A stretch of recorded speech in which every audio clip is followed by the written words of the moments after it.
Shining Force is a franchise that, when mentioned, brings the Sega Genesis to mind, with the first two games being some of the best on the system.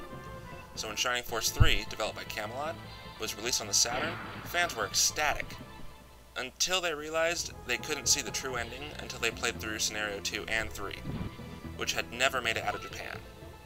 Releasing a game in 3 parts was a bold move, and Sega enraged and even lost a few good fans when they heard they couldn't see the story's ending. Sega of America was all for releasing these additional game scenarios. However, Sega of Japan had cut the life of the Saturn short. I'm not sure if Sega had poor internal communication, but with the North American branch releasing part of a game, while the rest of Sega was shutting down the development cycle, doesn't seem like the most intelligent move to me. Due to Sega ending the Saturn's development cycle, Camelot, who had been a huge supporter of the Sega hardware, turned to Nintendo's hardware as a new development arm. With Sega owning the Shining Force franchise, a Shining Force 3 collection is a possibility, but at this point, it's not something they're likely to do.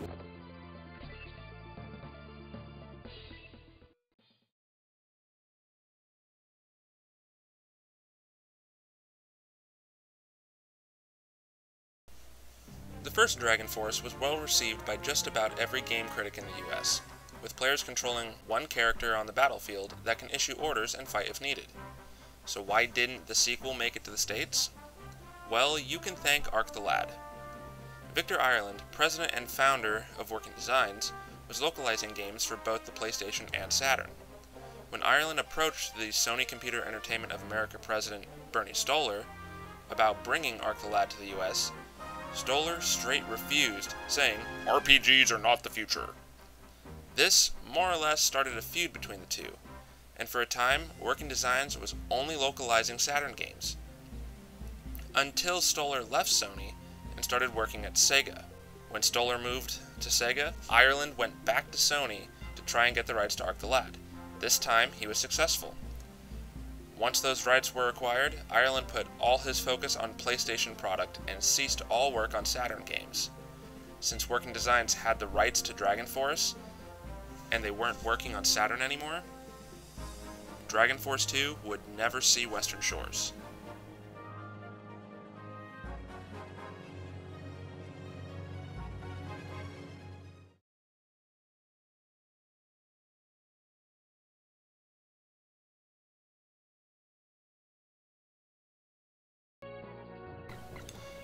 Bahamut Lagoon is a brilliant tactical RPG, and more or less serves as the predecessor to Final Fantasy Tactics.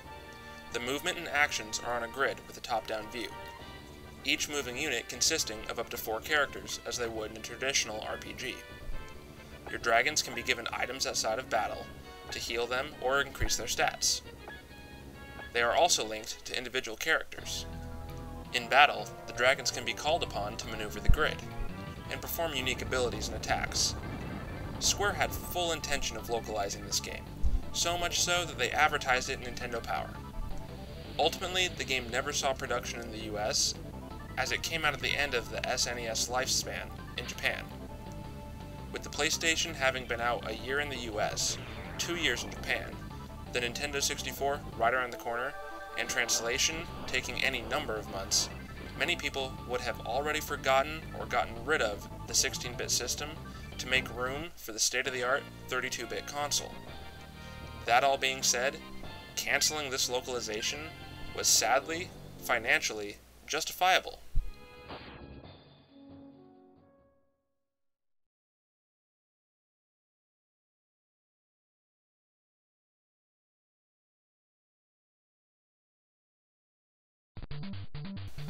This turn-based strategy RPG has had a rather strong following since its first release, and it's strange to think that Fire Emblem games are fairly new to the US in comparison to other franchises. The first Fire Emblem game to be released in North America was in 2003 on the Game Boy Advance, but the series has been around since 1990 on the NES. With the release of Super Smash Bros. Melee on the GameCube in 2001, we would see the first appearances of Fire Emblem characters in the form of Marth and Roy, 2 years before the US Fire Emblem game would release. So why did Nintendo wait so long to bring a first-party title to the States? The only reason I've found is that Nintendo didn't think there was an audience for turn-based games in the US market. I don't think that's entirely accurate though, since a few months after the Japanese release of Fire Emblem, Nintendo heavily advertises and even publishes the first Final Fantasy in the US, which opens the doors for turn-based gaming in the US market. A more likely scenario is Nintendo didn't want to commit to localizing an 8-bit game when they had 16-bit hardware right around the corner. Regardless of the reason for not bringing the game over, I'm just glad that the franchise even made it to the States at all.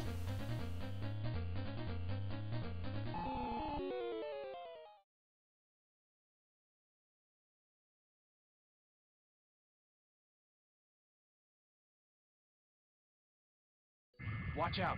All fighters away from the flagship. What? The floor! If they attack Saki from the air, then we'll need this.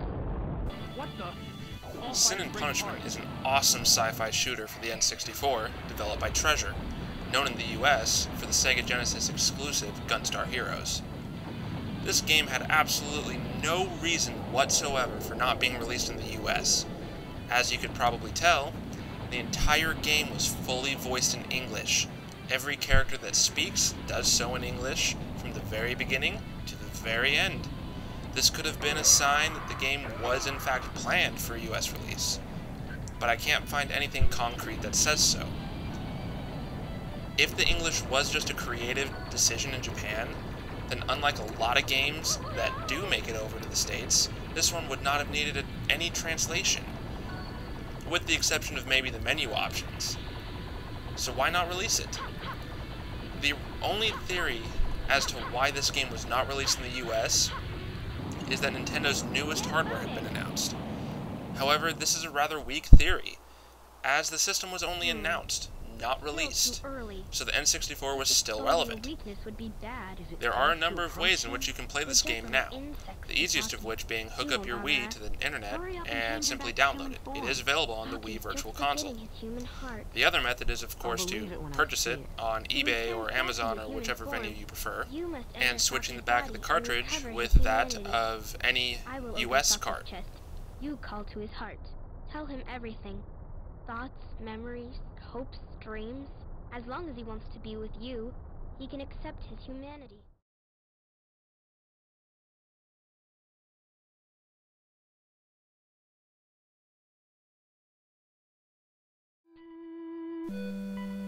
Let me just be clear here.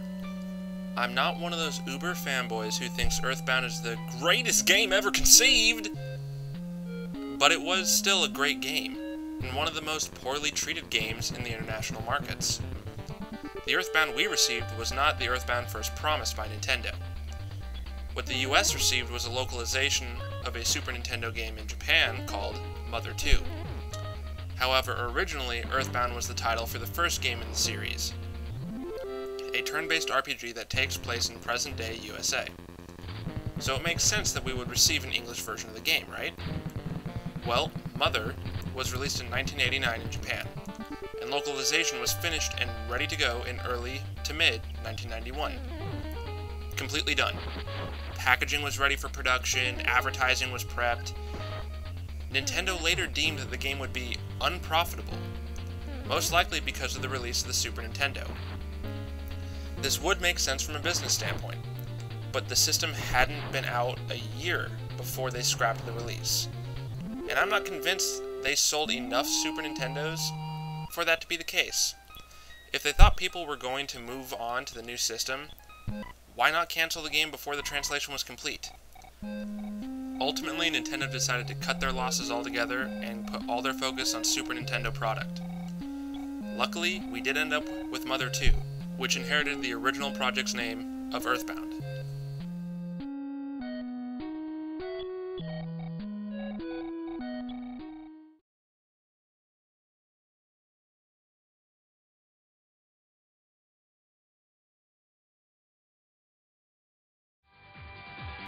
We've seen Capcom crossovers before, the most notable being Marvel vs. Capcom. Namco Cross Capcom, however, is a turn-based tactical RPG similar to that of Final Fantasy Tactics or Disgaea, but has a unique button command fighting system This game combines characters from some very well-known franchises, including Xenosaga, Tekken, and Soul Calibur from Namco, and Mega Man, Street Fighter, and Resident Evil from Capcom. With all these game series and many more being so well known, how could this title not get a US release? I couldn't find anything saying what or why, but I think it may have been licensing issues. Not from the publishers, but from the developers. Some of the IPs, such as Shadowland and Bravo Man, may have been published by Namco in Japan, but they had never come to the US. Both were developed by Now Productions. It is possible that licensing rights for these games and others had clauses in the publication contracts that had for some reason limited them to Japanese releases. Or I could be talking out my ass. Whatever the reason, it's a shame that Namco x Capcom never made it to the US, but luckily there is its successor, Project X Zone, on the 3DS. This game is unbelievably entertaining, even if the story is a little convoluted and hard to follow.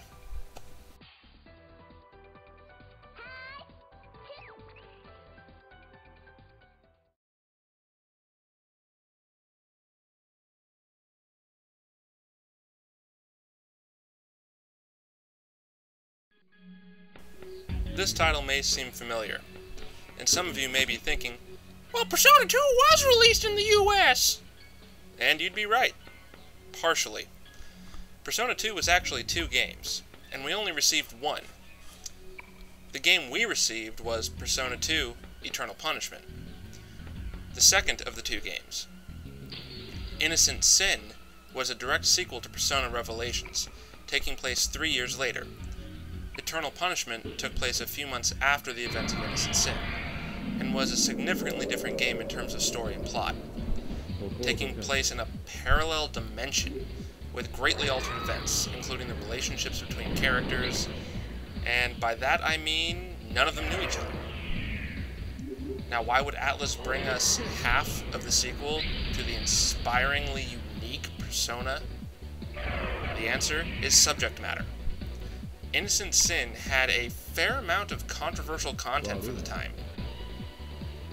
2 items specifically stood out to me. One being the appearance of Adolf Hitler, simply named the Führer. And his appearance was completely unchanged from history. If you were to pop open a textbook, you would see exactly what you saw in Persona 2. And the Führer's weapon of choice was what he called the true holy spear. Not to mention there being swastikas all over the ground on the battle grid. The second of these controversial issues would be a homosexual relationship that could develop between the protagonist and one of his party members. We did eventually receive this game on the PSP, with mild alterations to Hitler's design and the battle grid in which you fought him at the end. Okay, everyone.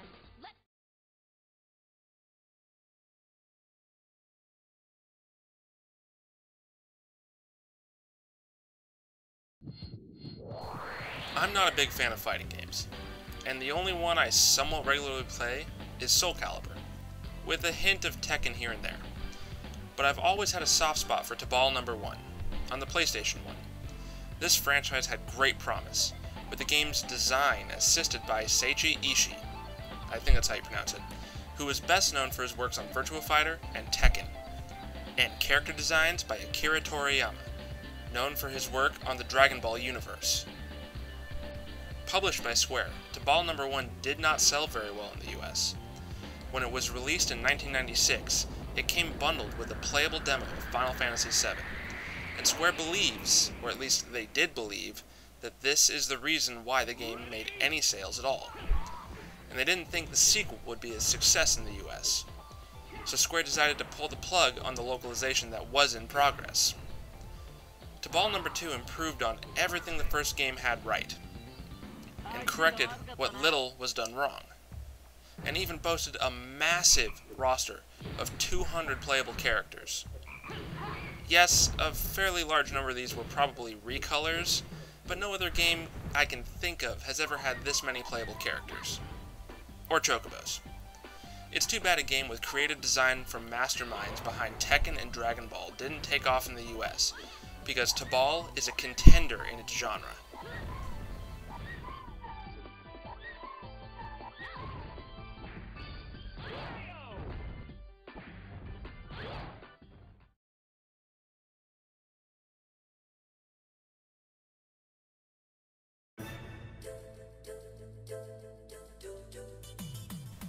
Ah, Kojima. You've turned a project that was dumped into your lap into an incredibly successful franchise and one of my personal favorites, Metal Gear Solid. Everything made by Kojima has a great atmosphere and world. The one game of his that didn't come to the States and almost everyone wishes had is Policenauts.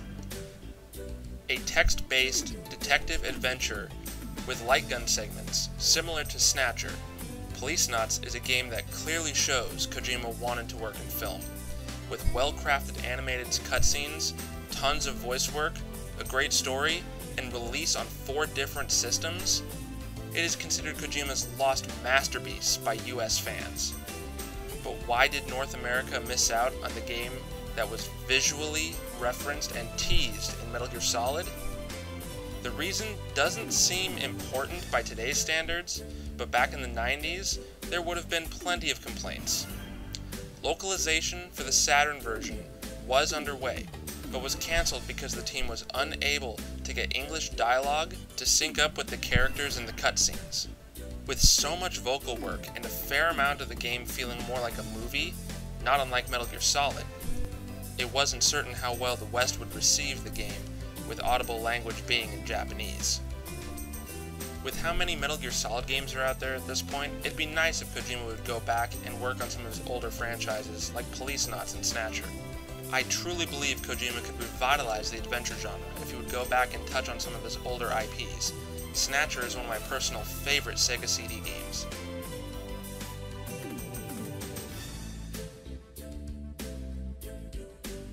What? Oh my god! Hey viewers, thanks for watching. Please feel free to like, comment, and subscribe. We'd like to know what you guys thought about the video, and don't forget to check out YieldTomato Productions on Facebook.